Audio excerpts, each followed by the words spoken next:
Good morning, guys. I'm rocking all the layers I can right now because I'm freezing all the time. But hopefully you are staying warm and cozy wherever you are. I think Sunday was supposed to be kind of cool, so hopefully we don't see snow. I hope that you have a wonderful Sunday. This is for high school, and we are meeting in person this week. So if you can't join us, I'm glad you're tuning in this way. And then we will be back together um, not in 2 weeks because that's the Thanksgiving Sunday, I think. Be the week after. But double check the calendar. I'll send out more emails. Trying to get my calendar all together. Um, oops, sorry, lost my face for a second. So today is our third week of our series about family, and today we're going to start with like a very obvious statement that things change, right? If you think about like your music taste, like the songs that you're obsessed with now are probably totally different than they were a year ago. I honestly don't even remember what I was so pumped about a year ago as far as music goes. Probably Ed Sheeran or Taylor Swift. But your taste in music probably has changed since you were young. Your wardrobe is probably a little different now than it was in fifth grade. And you definitely look different than you did, some of you even a year ago, but definitely look different than you did when you were a kid. So these are changes for the most part that we expect. No one thinks they're going to just constantly look the same as they do in elementary school, but there are a lot of changes in life that are a little unexpected. And changes feel like they show up out of nowhere. And unlike changes in like fashion or music, these can be a little more difficult to deal with. For instance, maybe you've had a friendship that changed. That can be really hard if you're really close to someone and then they start, making choices you wouldn't make, or they just meet other people, or their, schedules change and they just aren't around you that much. That can be really hard if you were to change like your best friend or a really close friend. Maybe it was a whole group of friends that changed, and that can be a huge challenge if all of a sudden you feel kind of like left out or you feel like the odd one out. It can leave you feeling pretty hurt and confused. Or maybe you've had to change the location. Maybe you've had to move, and that can be like really, really difficult for sure. So, unexpected changes really do disrupt our lives, and that's what we're going to talk about today. Obviously, COVID could fit into that as well. That was a huge change that we all went through. And so, we're going to talk about how that really changes our family. It could be that there is an injury, sickness, COVID. Could be an unexpected financial challenge, or any of the things like that. Uh, then where am I at? Sorry. Unexpected change really does affect all of us and really messes with our sense of stability and we want something to be stable. Like we really do like stability. So when things change, it can be really difficult. And for all of us, there's the idea that from our own experience or belief that we have that family should be consistent, right? We all want our family to be consistent. And then when change happens within a family, which it undoubtedly will, it can be even more difficult to deal with because we always expect our family to be there, our family's got our back, and changes can really upset that. So maybe your parents divorced, or you know someone whose parents divorced, or like an aunt or uncle, someone in your extended family. Um, you think things are going to last forever, and then all of a sudden things really change, and it changes everything in life. It's a huge change. You also maybe have had someone in your family pass away, a parent pass away, incredibly difficult. But even your aunts or uncles or grandparents, there's a huge change there that happens when you lose someone in your family. Maybe something smaller like a job. Your parents changed jobs, even if that doesn't mean that you had to move away. Maybe they had to move away. Maybe it was just a weird transition, and that really changed the way that you saw like your family. Um, this one I think is really big, especially as you guys are getting older. When siblings go away to college, you it's a huge shift, and you kind of no matter how you feel about it, Maybe you're excited that your sibling's going to be gone because you're going to have so much more room, and you were always bickering anyway. But then when they are gone, it can be like a huge change, and it can be really upsetting, and you really miss that. So that can be a change that really upsets things in the family. And no matter what our experience is with change, something about it happening in our families makes it more difficult. So the question is, if you can't avoid change, we can't, it's impossible to. How do we get better at handling it? Um, so we're going to take a look at the Bible. A lot of the writers were pretty helpful when it came to dealing with change. So we're going to take a look at Ecclesiastes. I've already got the first verse up there. Ecclesiastes was probably written by King Solomon. He was remembered as just incredibly wise, one of the wisest men of all time. Even outside of the Christian context, that's what he's remembered for. And you might be like, okay, ancient king that I've never been to the place where he grew up and he's wise, cool. What does that have to do with change in my family?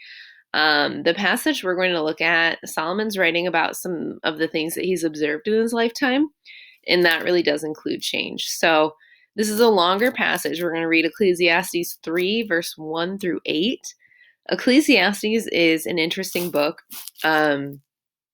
A lot of it talks about how everything in the world is meaningless except for devotion to the Lord. And it actually has some great wisdom in there. So what he writes in Ecclesiastes 3 says, "There is a time for everything and a season for every activity under the heavens.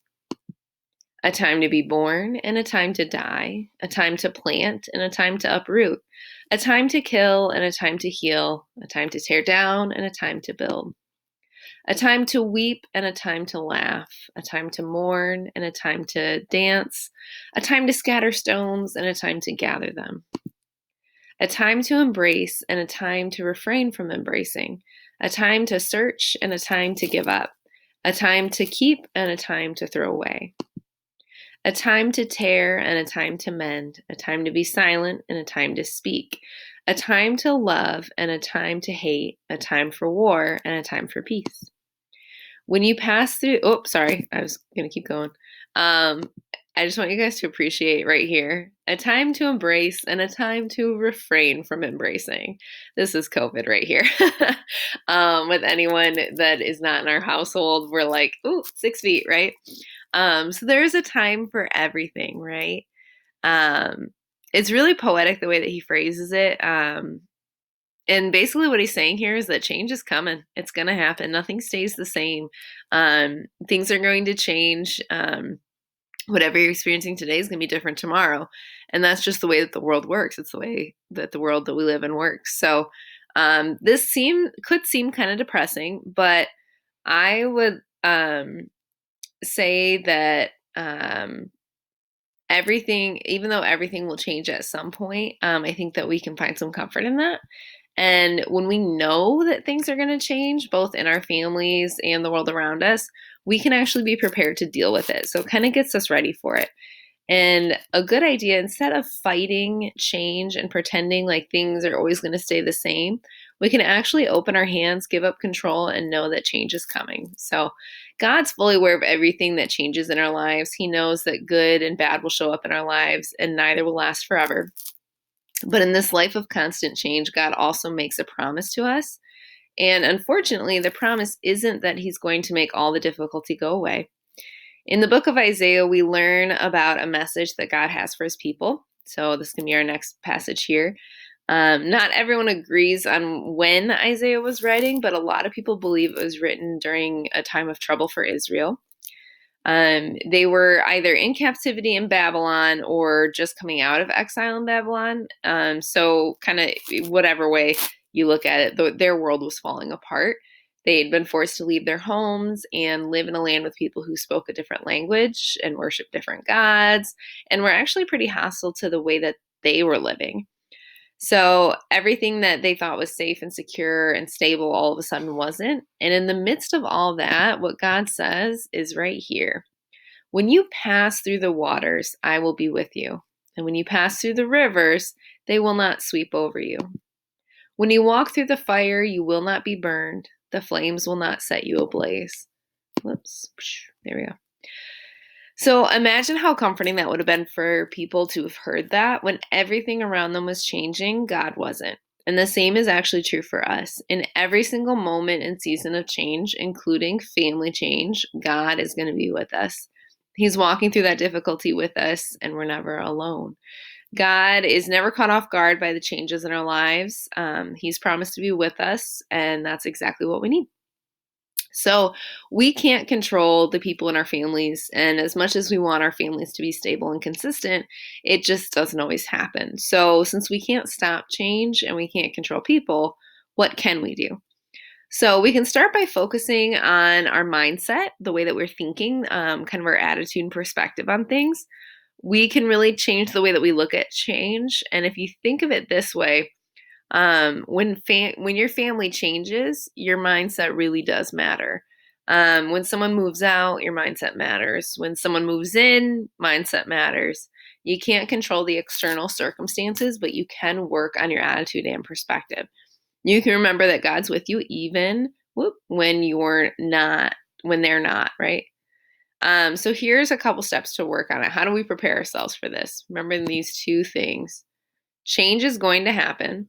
Can't avoid it. It's going to happen. Ecclesiastes talked about, how there's a time for everything. Change is definitely going to happen. And understanding that doesn't necessarily make it easier, but at least we're prepared for it. And then also keeping in mind that God will be with you.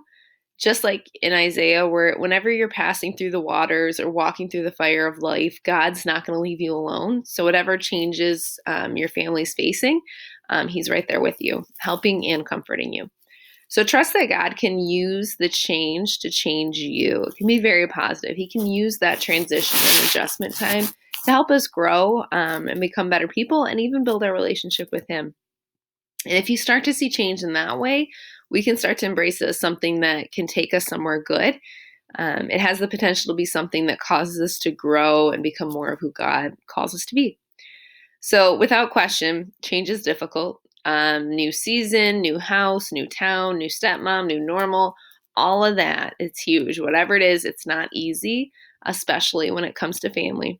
So just know that you are not alone. You're not the only one dealing with change. We all are dealing with change, and it's bound to hit all of us at some point. And you're not alone because God is with you. You're not alone because you have a small group here that you can talk about this stuff. And your small group leader can really be a great reference. So chat with Lindsay, chat with me, chat with Brian. When your family changes, your mindset really matters. So you got to adjust that mindset. So ask God for the strength and grace to help us get our mindset in the right place, because mindset is so important when we're facing change. Alrighty, that is it for this week. I will see you in a couple weeks now. But there will always be an online lesson. So even during the weeks of Thanksgiving when we're not meeting in person, it will be up here. All right, guys. Have a wonderful rest of your day. See you later.